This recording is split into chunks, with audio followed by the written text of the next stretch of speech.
Imagine erguer uma embarcação do tamanho de um estádio, no meio do nada, sem máquinas, sem engenheiros, sem sequer uma grua.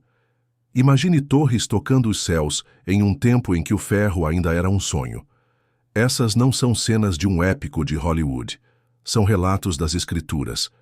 A Arca de Noé, a Torre de Babel, os muros de Jericó, o Templo de Salomão, são construções que, segundo a Bíblia, surgiram em épocas onde, tecnicamente, nada disso seria possível.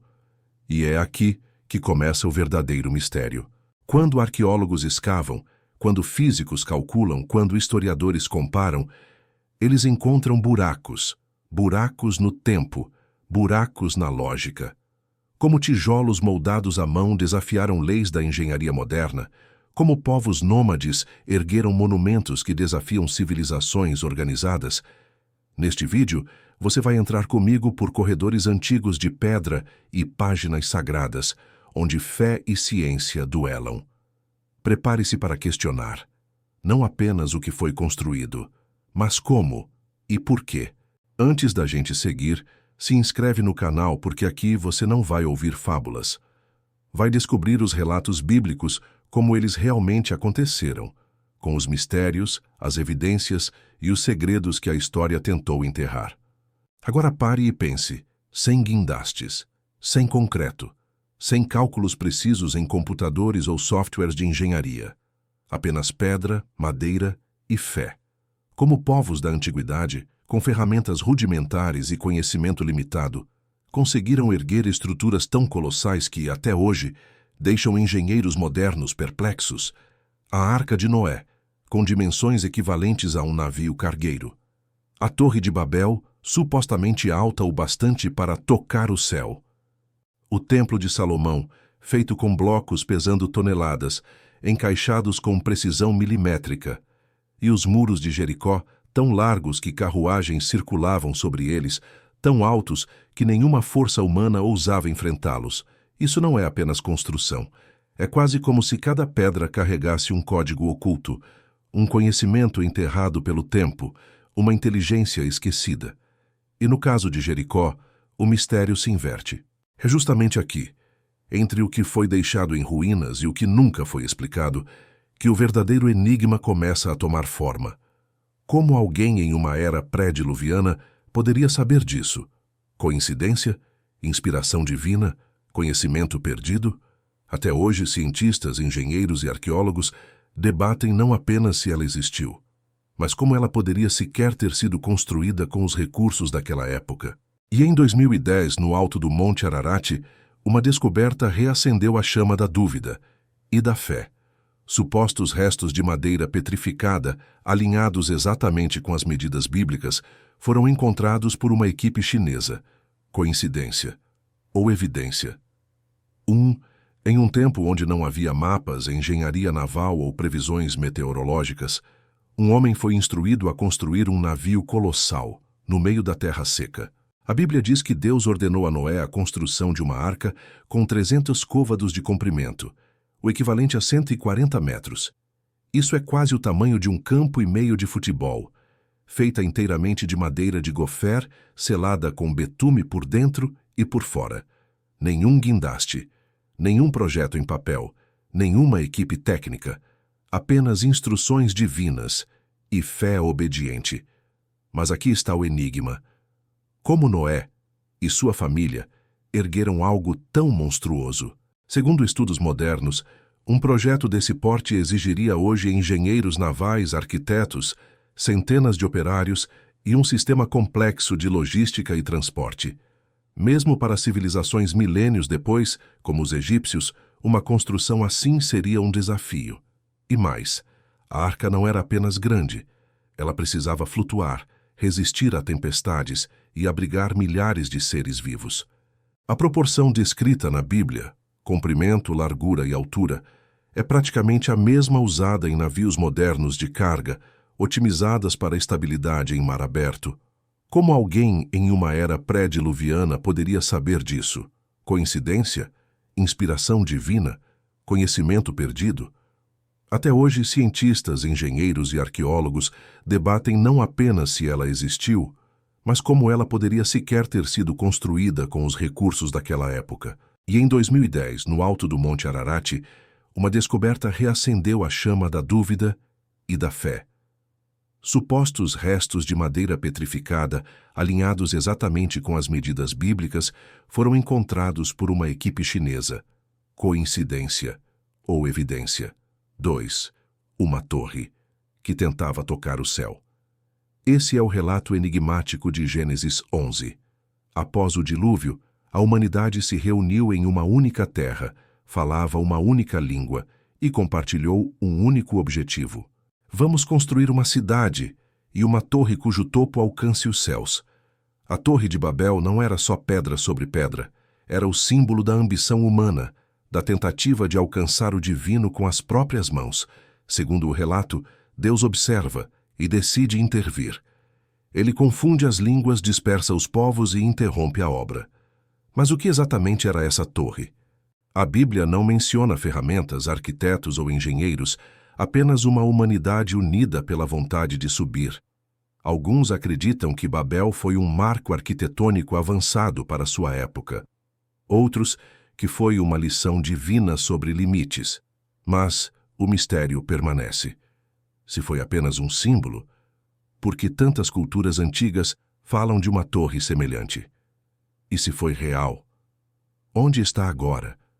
O que sobrou dela? Há ruínas em Babilônia, no atual Iraque, que muitos associam ao relato. Mas até hoje nenhum consenso. Apenas silêncio e o eco de uma torre que ousou subir alto demais.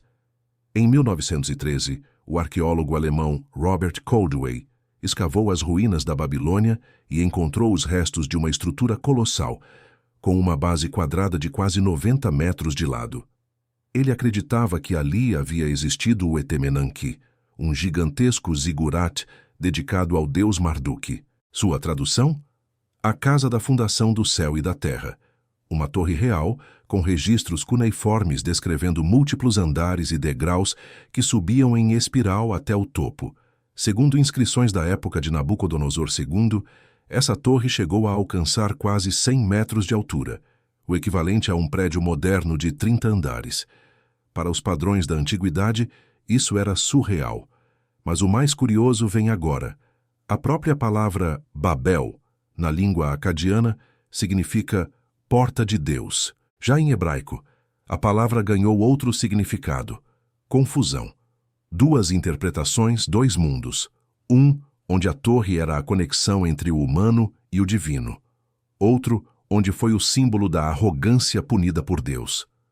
Alguns linguistas e antropólogos acreditam que esse mito pode ser uma metáfora antiga para a origem da diversidade linguística, uma forma de explicar por que os povos falam línguas diferentes. Mas há também quem acredite que a torre existiu, sim, e que a dispersão das línguas ocorreu de forma mais abrupta do que a ciência é capaz de rastrear. Até hoje, nenhum artefato foi capaz de provar definitivamente a Torre de Babel. Mas também, nada conseguiu enterrá-la por completo. 3. Imagine uma cidade antiga, cercada por muralhas tão grossas que podiam sustentar carruagens correndo lado a lado sobre elas. Jericó. Uma das cidades mais antigas do mundo. Segundo a Bíblia, seus muros eram o símbolo da segurança, do orgulho, da invencibilidade. Mas eis o mistério. Quando os israelitas chegaram, não atacaram com espadas, não escalaram as muralhas, não derrubaram com força bruta. Eles marcharam, em silêncio. Durante 6 dias contornaram a cidade como quem dança em volta de um segredo. No 7º dia, trombetas soaram, um grito ecoou, e os muros caíram, não foram derrubados, colapsaram. A ciência arqueológica entra em cena. Em escavações feitas por Kathleen Kenyon nos anos 1950, evidências de uma destruição abrupta dos muros foram encontradas, blocos desmoronados para fora da cidade, como se uma força de dentro tivesse empurrado tudo com brutalidade invisível. O curioso, camadas de cinzas e paredes queimadas, mas sem sinais de cerco militar prolongado. Para uns, coincidência geológica.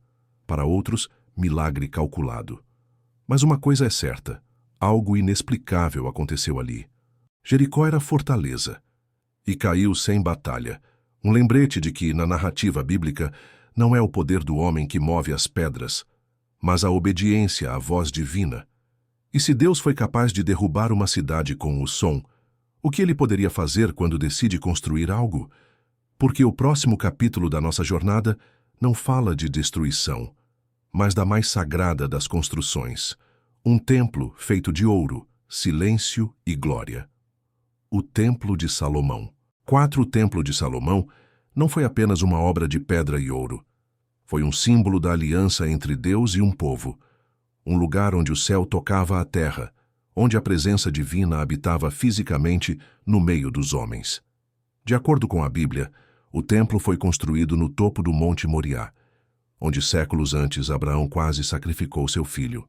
Salomão, o rei mais sábio de Israel, ergueu o templo com madeira de cedro do Líbano, ouro puro, bronze fundido e pedras que, segundo o texto, já vinham pré-cortadas das pedreiras, para que nenhum som de martelo fosse ouvido no canteiro de obra sagrado. Isso não era só engenharia, era liturgia em forma de arquitetura. Mas aqui surge o mistério. Onde estão as evidências? A arqueologia moderna confirma a existência do rei Salomão? Confirma o templo? Ou tudo não passa de mito grandioso? A resposta é nebulosa. Escavações em Jerusalém revelaram estruturas monumentais do século J a.C., compatíveis com a época de Salomão, especialmente em áreas como a cidade de Davi, onde foram encontradas fundações de grandes edifícios e fortificações. Além disso, inscrições em fragmentos antigos, como a famosa estela de Tel Dan, mencionam a casa de Davi, dando credibilidade histórica à linhagem que, segundo a Bíblia, construiu o templo.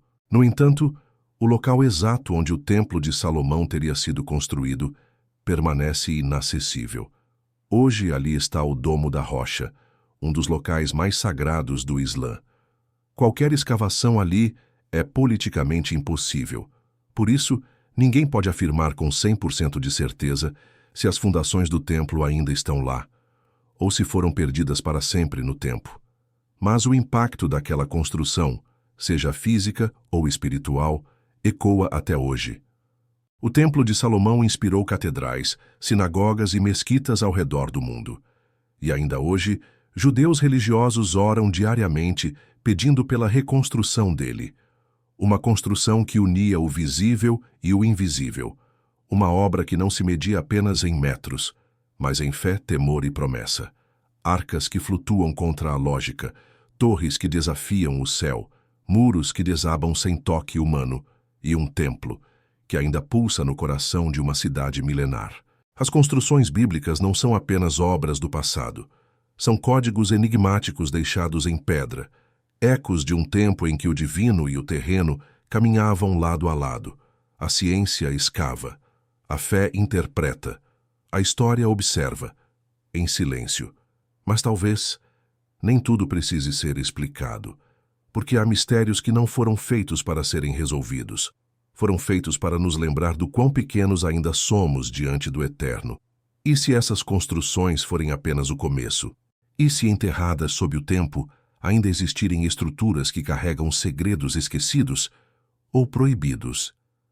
Aqui no Histórias da Bíblia Real, cada pedra conta uma história, e cada silêncio esconde uma revelação. Inscreva-se agora e ative o sino, porque no próximo episódio vamos desenterrar outro mistério que desafia o tempo, a lógica e até a fé. Nos vemos lá.